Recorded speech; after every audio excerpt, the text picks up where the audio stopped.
Hello po mga kababayan, kamusta po kayong lahat? And once again, welcome back to another episode of Simply Talkies Vlog, your underrated vlogger. Ito pa rin po mga kababayan ang ating continuing vlog about this West Philippine Sea. Kasi napakarami pong information ang dapat ipaalam sa inyo. At uulit-ulitin din natin, bibigay na tayo ng naratiba sa inyo na itong West Philippine Sea ay atin po yan. Tulad po ng ine-echo ng ating mga mambabatas, no? I-echo na rin natin dito. Whatever their political color is, basta kakampi natin sila sa West Philippine Sea, kakampi natin. Di po ba? Basta't sila'y pabor sa West Philippine Sea, na atin yan, kakampi natin sila.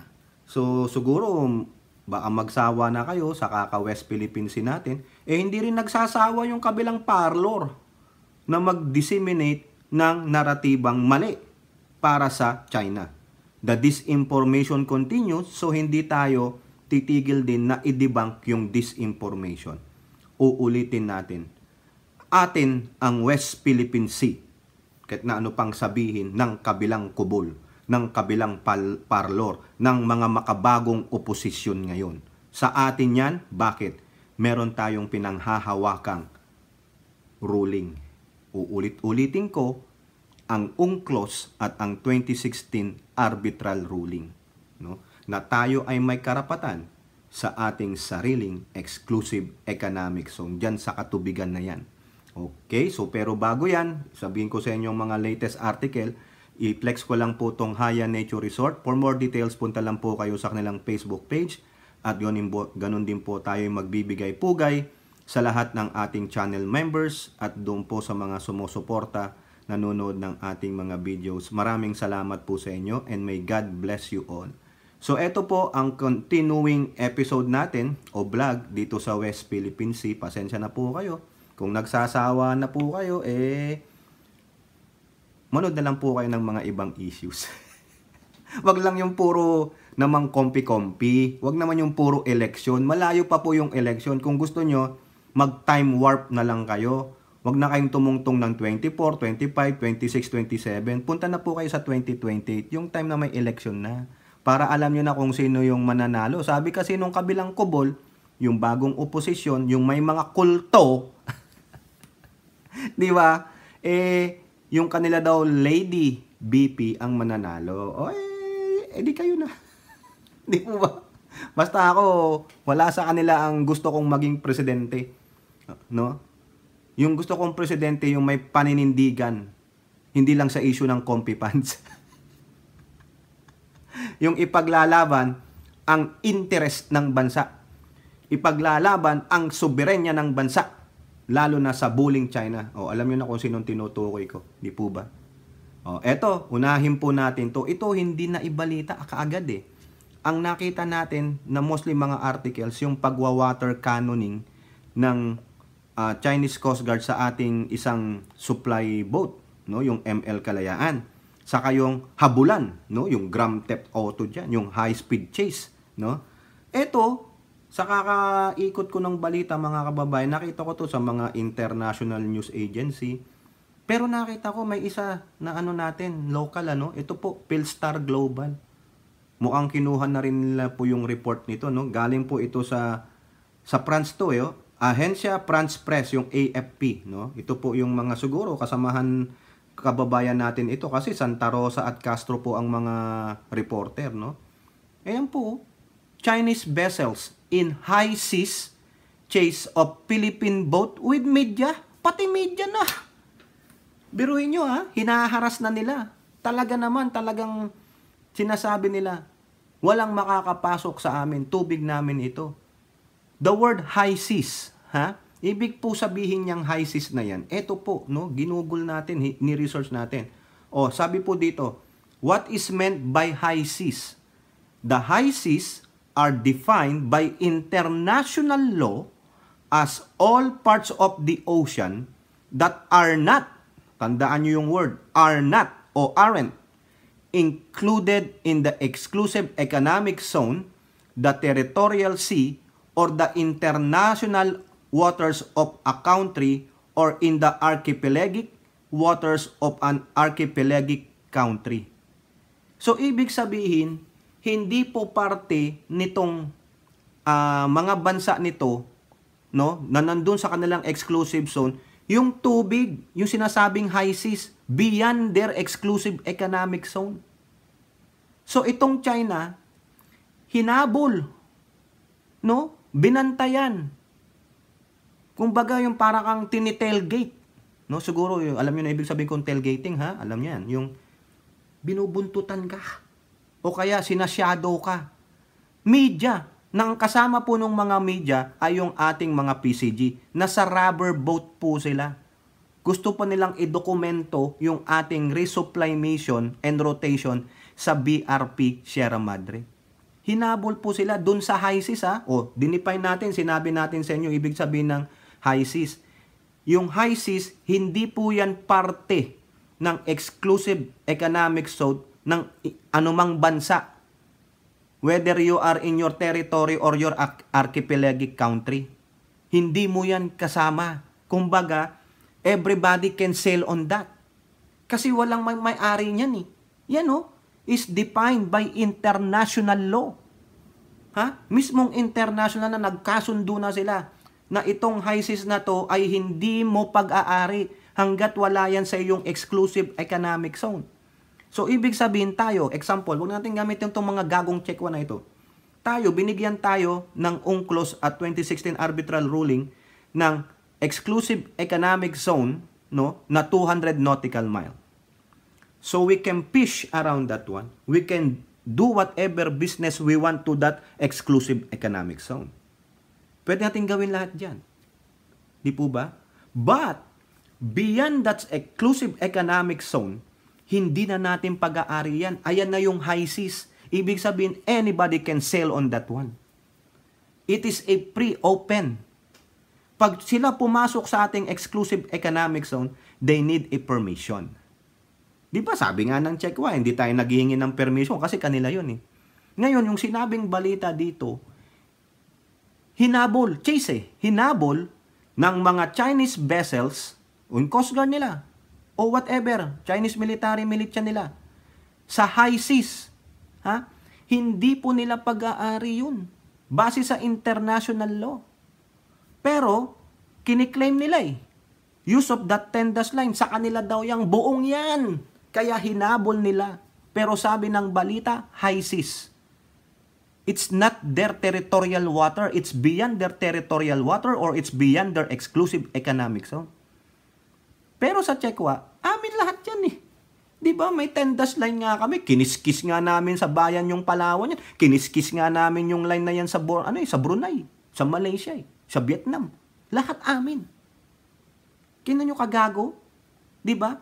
International law na ang nag-define. Binigyan na rin tayo ng international ruling that we have an exclusive economic zone of 200 nautical mile kung saan yung Ayungin Shoal sa kayong BRP Sierra Madre na nandun sa Ayungin Shoal ay nandoon sa 200 nautical mile nating EEZ. Pero kiniklaim ng China kanila daw. Di ba? At hinabol tayo sa high seas. Ibig sabihin, hindi pa natin katubigan yung high seas. Papunta pa lang tayo doon. Di ba? Pero sabi niya, amin lahat yan. Putang ina ko. Lamuni, inumin nyo kaya lahat dyan. Ilunod nyo kaya sarili nyo dyan. No? Magtampisaw kayo dyan. Yan kita nyo ang kasalaulaan nila. Philippine media na yan. Di ba? Hinabol po, puta. Rubber boat, ha? Tingnan nyo po babasahin natin ito. May mga larawan Hahanapin ko po, i-include natin. Tingnan nyo na lang, ha? Ito, basahin natin. As a Philippine Coast Guard rubber boat carrying journalists sped towards Filipino troops on a grounded Navy vessel in the disputed South China Sea, 3 Chinese speedboats gave chase. Speedboat kontra rubber boat. Kung yung rubber boat nabutas, di yari yung mga nakasakay doon, mga media. Oo nga pala, meron pong video, yung si Joseph Morong ng GMA News. Kung gusto nyo panoorin, click nyo lang po yung link dyan sa description. Nandun po, siya po ang mag-e-explain Hindi po natin pwedeng i-include dito kasi nagka-copyright po yung GMA na yan. Mahirap naman maka-copyright tayo. Kung gusto nyo pong makita yung katotohanan na sinasabi ng balitang to at yung sinasabi ko sa inyo, I-click nyo po yung description dyan. Panoorin nyo po yung inuulat ni Joseph Morong. Even though that guy is, alam yun kampi saka dun sa original na opposition. Nire-report nila tungkol sa kalagayan ng West Philippine Sea. Why not? Why not we use their information? At least hindi siya nagsisinungaling. Nandun siya, sinabi niya. Mga kababayan, pinanood ko po ng paulit-ulit. How they were chased by this ignoramus, arrogant mga Chinese Coast Guards and Chinese militias. No? Yan The high seas pursuit near Second Thomas Shoal in the Spratly Islands on Friday ended when Philippine Navy inflatable speedboats deployed from the crumbling BRP Sierra Madre and blocked the approaching Chinese vessels. Ang galing, mga kababayan. Bakit inflatable boats? Tokis. Kasi po, sabi po doon sa report ni Joseph Morong, mga kababayan, pag lumalapit ka na pala doon sa BRP Sierra Madre, mababaw na. Wala na yung mga ganyang Chinese vessels na makakalapit. Masisira mo na yung barko mo. Mabubutas ka na nung shoal doon, yung mga reef. Magagasgas ka na. Kaya ang pwede lang po makapunta ay rubber boats. Mapapanood nyo po doon, in-explain po ni Joseph Morong. Kaya nga rubber boats ang ginagamit nila. Para at least lulutang. Yung shoal, nandun yung mga reef. Kung barko, para kang Titanic na dyan. Di ba? Ang galing ng Philippine Coast Guard natin. Yung nandun po daw sa BRP Sierra Madre. They deployed from the crumbling. Yung word na crumbling, guguho na. Sabi nga ni Joseph Morong dun sa video, nung nakakita niya daw, yung malapitan. First time po, panoorin nyo, ang ganda nung video niya, maliwanag. Tagpi-tagpi. Ng show.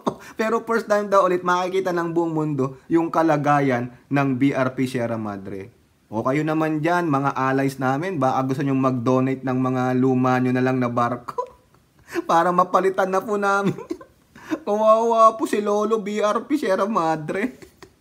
Si Lolo talaga Lolo. Pero ang galing ng Coast Guard natin, nung nakitang hinaharas, talagang binabanil. Ganyan ang katapangan ng Pinoy. Hinarang.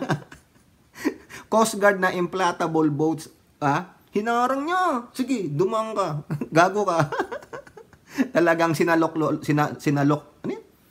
They rescued. Hirap magtagalog, bulon. They rescued the media. Mga media yun Di ba? Galing ng Pinoy, At least yan, ginagamit nila ang media to document everything. Ibalita. Di ba? Di ba? Ang galing, The high seas pursuit near Second Thomas Shoal in the Spratly Island ended. Natapos lang daw yung talagang laban, baluto. Sabi nga sa Pangasinan, baluto, Hindi pala bangka. Rubber boat. When Philippine Navy pala, hindi pala Coast Guard. Philippine Navy na mismo. Inflatable speedboats deployed from the crumbling BRP Sierra Madre and block the approaching Chinese vessels. Buti nga. Kung ako doon sa mga journalist. O di kaya, doon sa mga Coast Guard,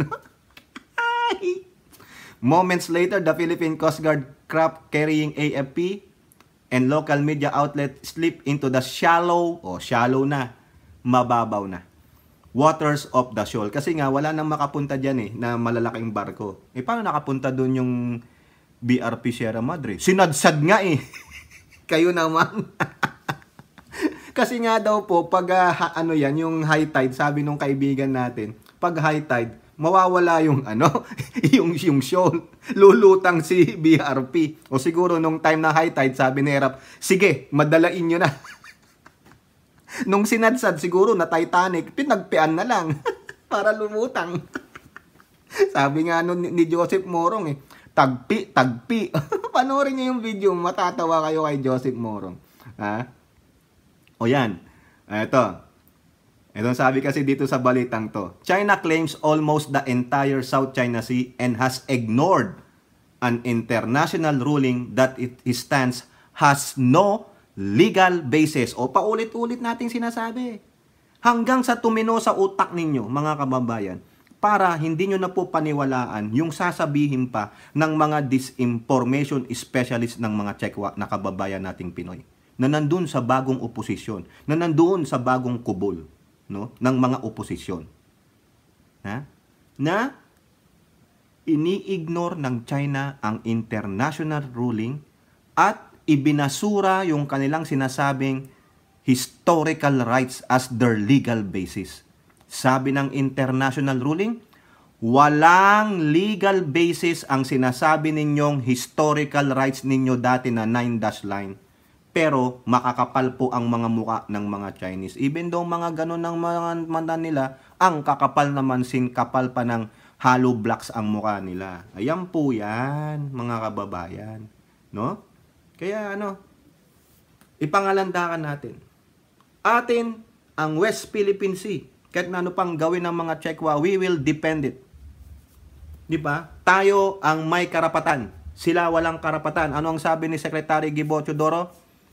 Sila ang illegal dyan. O sa akin naman, mga illegal alien. Wala akong pakialam kung derogatory yan sa kanila. Mga FU sila eh.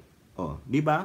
Tama, mali. Biruin nyo hindi lang yon ang ginawa ng China sa ating Coast Guard, sa ating resupply mission.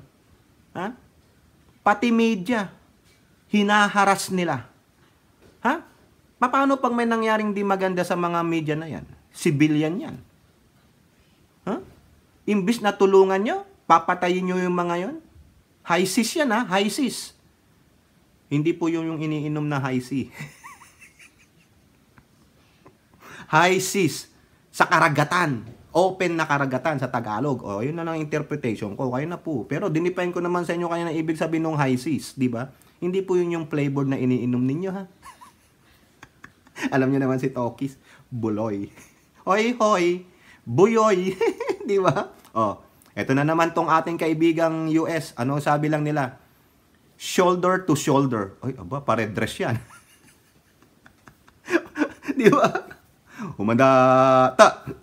Ganun ka, shoulder to shoulder. Tingin sa kaliwa. Ayan ako, ewan ko na. ROTC na naman tayo, mga kababayan. O, ito pa rin sabi dyan sa balita na yan. Shoulder to shoulder. China's action had sparked international concern and fueled fears for a potential accident or miscalculation serious enough to ignite a military conflict. Ayan po kasi ang gusto nila. Tayo ayaw natin yan. Ayaw natin ng military conflict. Alam natin ang devastation of a war. Tingnan nyo na lang yung dyan nangyayari sa Russia-Ukraine, yung sa Hamas-Israel o Israel-Hamas. Diba? Costly po yan and deadly. Ayaw natin yan. At sa palagay ko, ayaw din ng China yan. Kasi, biruin mo, magna-number 1 ka na sa economy sa buong mundo. Tapos, ang dami mo ng mga technology. No? Gagawa pa nga daw sila ng humanoid eh. Putang ina, ang dami na nilang tao gagawa pa ng humanoid. Ano yun? Tangin na mga ganid talaga mga hayop. Ayaw natin yan. Ang gusto natin is fair. Bakit hindi sila marunong mag-abide sa pinag-uutos ng batas na sila ay member din? Di ba? Oh, Manila's long-time ally, Washington, reiterated o uulit-ulitin ng Washington yung ating ally. No, Washington State. Oh, Washington State. No. Washington DC. No, kasi may state po ng Washington. That its mutual defense pact with the Philippines extend to armed attacks on Philippines armed forces, public vessels, or aircraft, including those of its Coast Guard, anywhere in the South China Sea. Tandaan mo yan, China, ha? Tandaan nyo yan, mga kababayan. Yung mga ayaw na ayaw sa Amerikano, ay umalis na po kayo ng bansa natin. Pumunta na po kayo ng China. Doon na kayo. Kasi tiyak yan. Meron kayong ano dyan, pagkakakitaan. Makakain kayo ng mga authentic na mga noodles. Tapos yung inyong fortune cookie, sasabihin nila, pag open mo, welcome to China's Communist Party. Ganon. You can eat free Peking duck for today, but tomorrow you have to pay. Ay, eto tuloy natin. The United States stands shoulder to shoulder with our Philippine ally in the face of the on the face of the People's Republic of China's repeated harassment in the South China Sea. Ayan po ang sabi ni US State Department, US State Department na ito, hindi ambassador. Spokesman Matthew Miller. Di po ba? Yan, tama po yan. We have an ally. Sabi niya, hindi lang sa military, pati public vessels, including the Philippine Coast Guard. Pag may nangyaring di maganda, red alert, red alert. Eto pa. Asa tayo doon? Inquirer.net. Philippine Coast Guard. Biggest China fleet is spotted near Ayungin Shoal. Ay, ang dami nitong mga kababayan. Tingnan nyo po yung larawan na yan, no? Salamat po naman dyan, no? Yan po yung aerial photo. O sinong nanguha niyan? Probably us o yung ating ally na Poseidon ng United States. Ayaw na ayaw ni Robin yan. Provocation of war, utot mo. Utang ina. Nung pag-upo ni Presidente Marcos nung July, as of now, 125 na ang diplomatic protest. O nasaan ang provocation of war? Gonggong. Diba? Animal ang putya.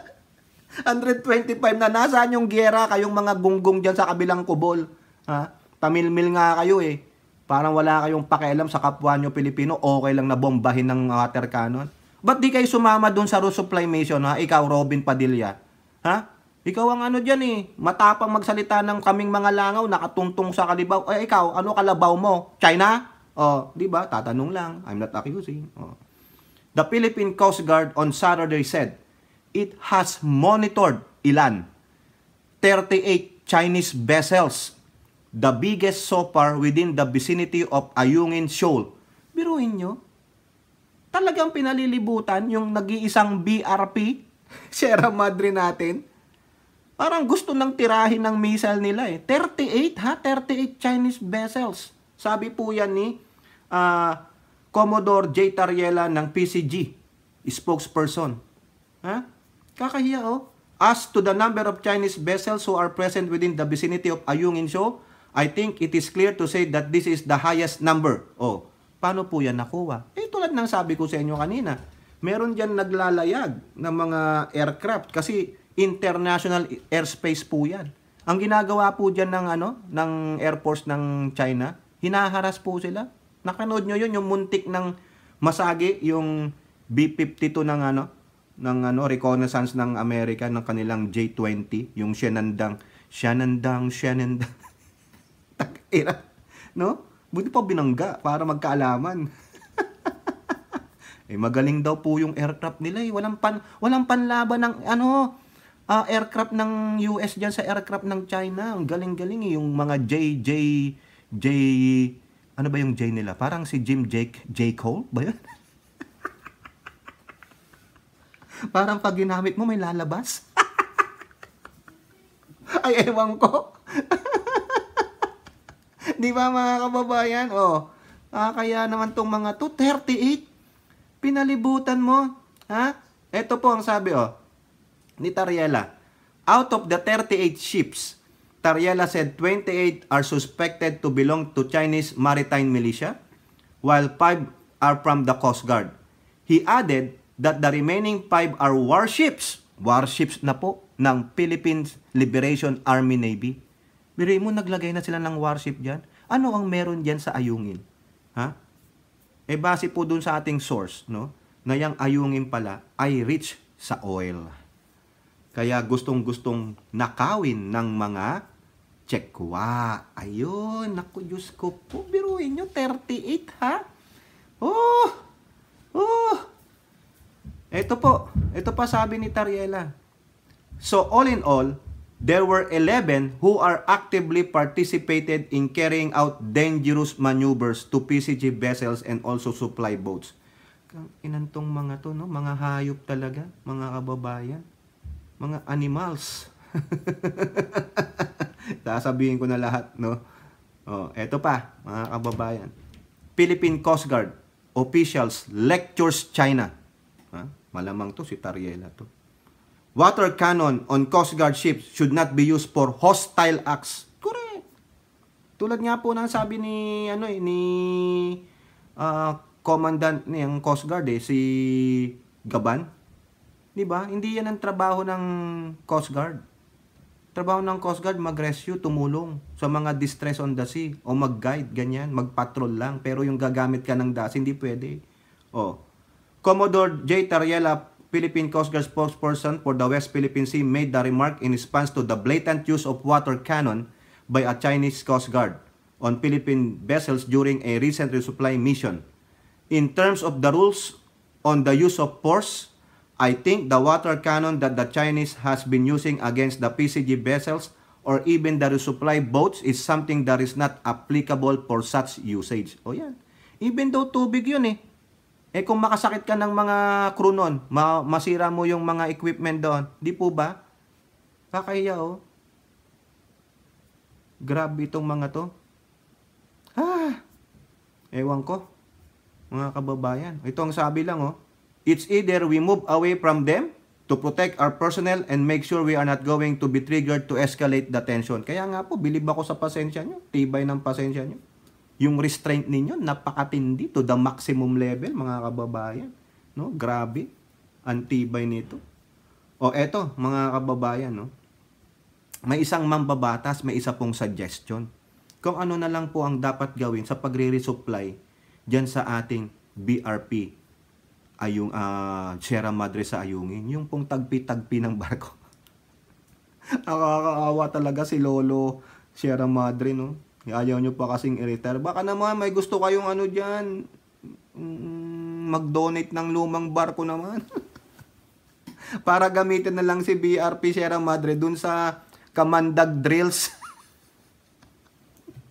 Di ba? O baka naman talagang si BRP Sierra Madre sabi niya, I am a loyal friend. Ano yun? Amy Marcos. I am a loyal friend to you, Philippines. I'm not like Amy Marcos. My loyalty is for the Filipino nation. Not like Amy. Only for Digong. Patay! Okay na. Okay na po yun, Lolo. Sasabi ni Lolo, for better or for worse, I'm here to stay forever. Maski na bombahin pa rin ako, I will stand firm to protect Ayungin Shoal. Ayos! Hindi po ako tutulad kay Amy Marcos. Anong sinabi ni Amy Marcos? One loyal friend is worth more than 10,000 relatives. Si BRP Sierra Madre, yung mga relatives ko, lahat nag-under the sea na. Pero hindi po sila kinuha ni Ariel. Hindi po ako tutulad kay Amy Marcos. Ay, ang kulit. O, tuloy tayo mga kababayan. Ito po, sa Manila Bulletin, Rodriguez says Philippines should just airdrop supplies to troops in Ayungin. Here's why. Ayun po yung sinasuggest ni Congressman Rufus Rodriguez ng Cagayan de Oro 2nd District. Kasi sinabi ko na rin to sa mga previous vlog ko about this West Philippine Sea.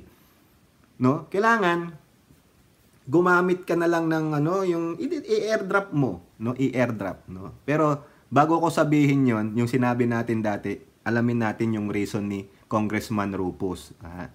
Ayan po si Congressman Rufus. Tingnan nyo di ba? Orange. Congressman, ang ganda ng damit mo Cagayan de Oro 2nd District Rufus Rodriguez is calling out on the government to ditch resupply mission to troops in the West Philippine Sea via boat and instead do them via airdrop. O i-FedEx mo daw. O LVC nilang ninyo. Boom. Boom. Parang yung yung movie ni Tom Cruise, yung piloto siya, pero naging piloto siya ng mga drug cartel. Binabagsak niya sa Florida swamp yung mga drugs. Ganun. Panoorin nyo, hanapin nyo yung movie ni Tom Cruise. Baka napanood mo yung Congressman Rufus.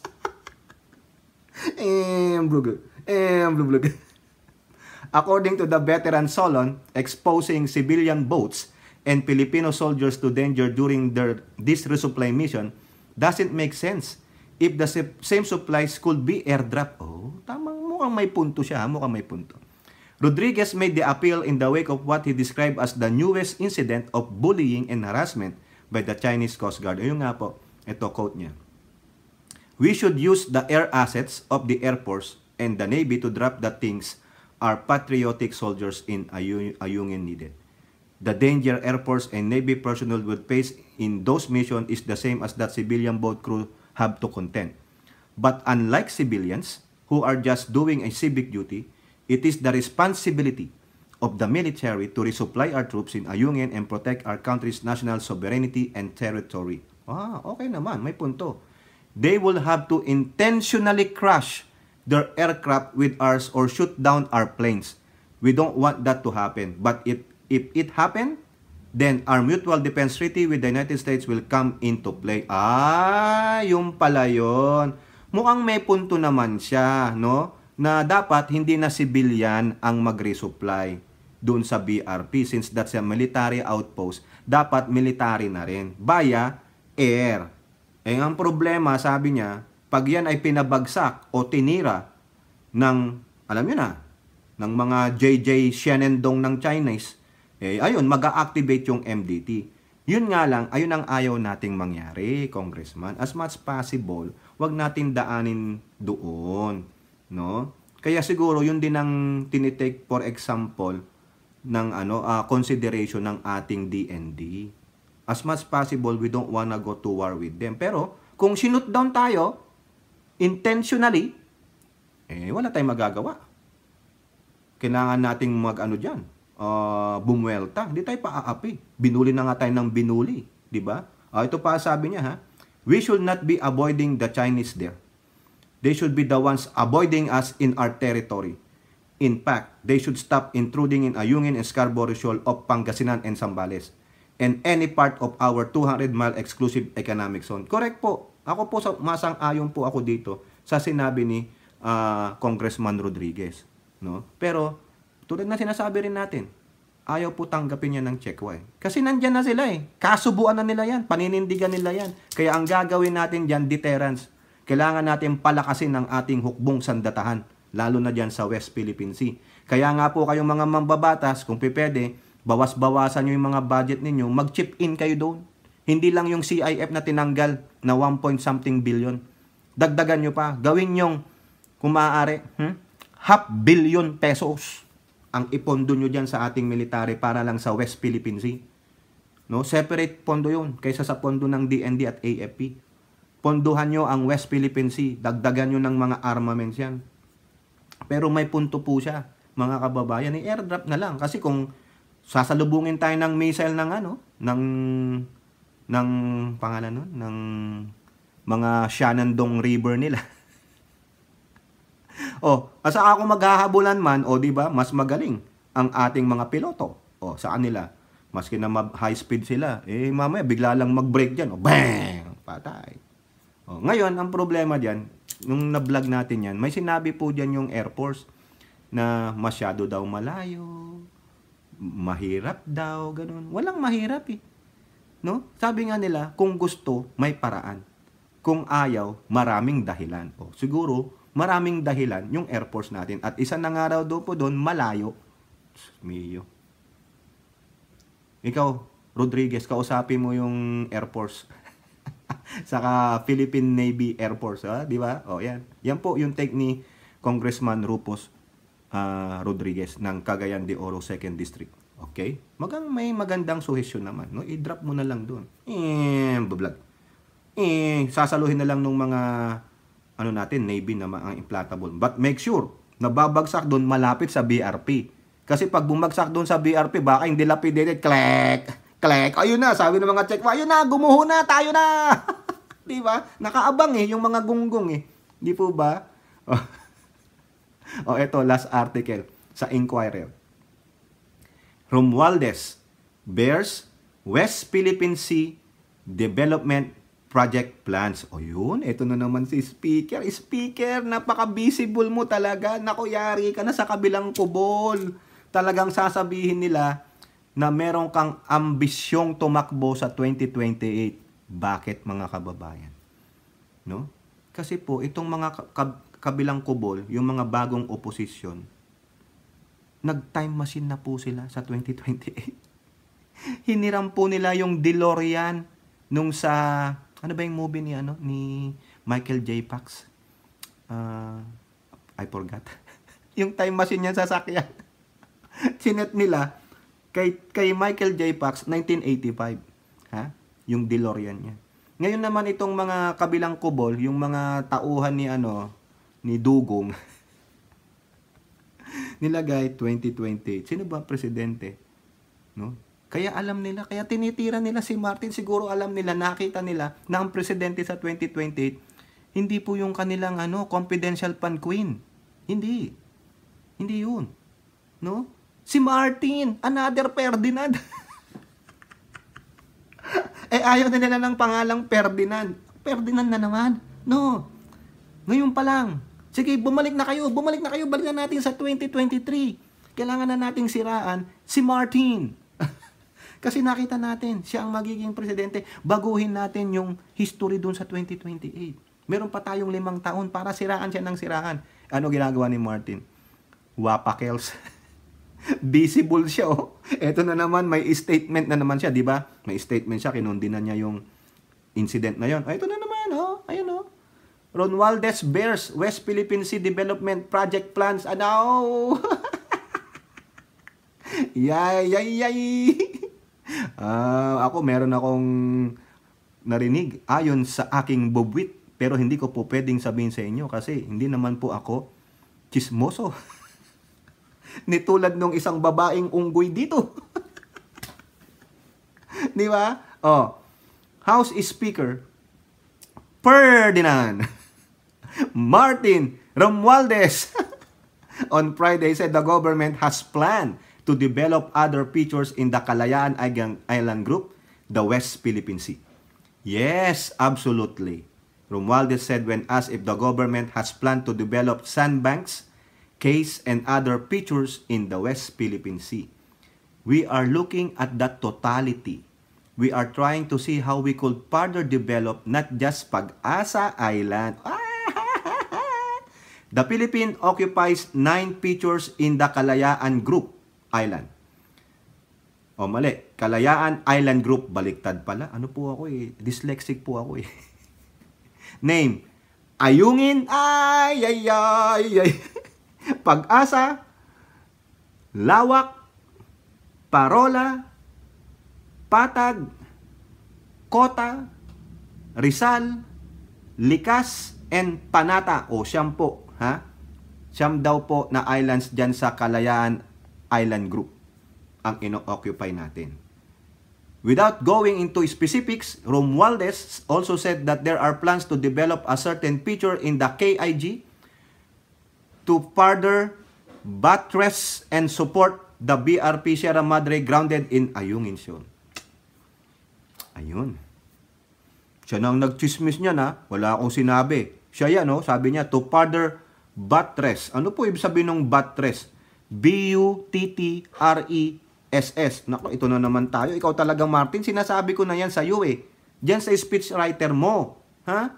Na wag gumamit ng mga flowery words eh. Mga visit. Yung buttress, is ibig sabihin, strengthen, yung kanyang structure. Alam niyo na. May gagawin sila sa Ayungin. Palalakasin, pagtitibayin. Baka palitan na yung BRP Sierra Madre. Hindi ko po alam. Basta yung sabi ni ayaw ko pong ayaw kong mag-fake news sa inyo. Okay? So yan lang po ang plano. Hindi diniscuss. Basta may gagawin sila. Secret muna. Ikaw talaga speaker, kaya ka kaya ka tinitira nung kabilang kubol eh. No? Di ba meron pa nga dyan lumabas na quote card yung quote card po yung hindi mo malaman kung babae o lalaki. Na si Martin Speaker daw, si Speaker Martin po, ang talagang may ambisyon. Yung si Tambaloslos nga tawag nila eh. Pare-pare wala naman silang Tambaloslos eh, di ba? Mga gago. Kasi yung kanilang CIF queen, wala tamil-mil. Si Martin lahat tinakil. Ayan may paninindigan sa West Philippine Sea. Yung si CIF queen, anong statement? Ang hindi, ano yan? Ang umaayaw sa CIF ay kalaban ng bayan. Yay! Kalaban tayo ng bayan! Ayaw daw ng peace and order. Putya. Ano nangyari ngayon sa peace and order sa CIF ninyo? Tangina kasi puro kayo kwarta Magtrabaho na lang kayo. Yung mga supporter ninyo, ang asikasuhin, i-promote yung mga ginagawa ninyo. Tingnan nyo si Martin. May mga daming maka-Martin dyan, no? Ako, hindi naman po ako maka-Martin. Hindi rin ako maka-CIF queen, no? Iba po ang ano ko Iba po yung nasa isip kong maging presidente sa 2028. Pupuntahan ko rin yung 2028. Hihiramin ko rin yung DeLorean nila, no? Pwede bang mahiram? Gusto kong pumunta ng 2029. Baka merong nagkudita doon at tanggalin si Martin. Baka nagkudita tapos iuupo yung inyong CIF queen. What? Hindi. Laging ganun mga gago. So yan po mga kababayan. Pasensya na po kayo sa mga minsan may mga sinisingitan natin ng mga jokes para hindi po kayo mabor. At pasensya na rin po kung minsan nakatingin tayo dito kasi nandito po yung binabasa nating mga article. Hindi po tayo techie guy na ang daming pong mga dito, ganun. Saka mag-isa lang po tayo. Pasensya nyo na, wag na kayong magreklamo, no? Alam ko ang purpose nyo para makakonek ako sa inyo, ma-eye to eye. Wag na, baka mabighani kayo sa ganda ng aking mata. Baka ma-inlove kayo sa pa-cute kong mata. Wala na-inlove na kayo kay Simple Talkies.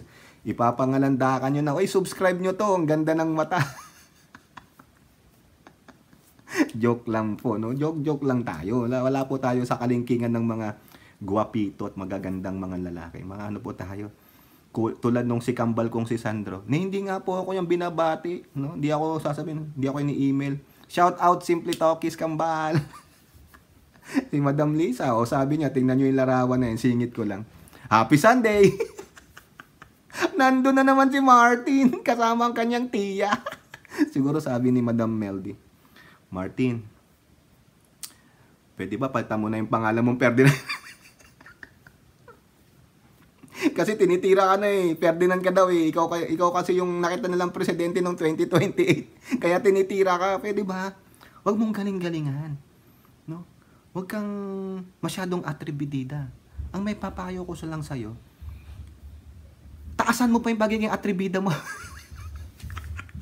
Ginawa ng kwento si Madam Meldy. Hiraulo. Kayo po, ano pong inyong masasabi? Comment down below and don't forget to like and share. Hope to see you on our next videos. Bye-bye. God bless.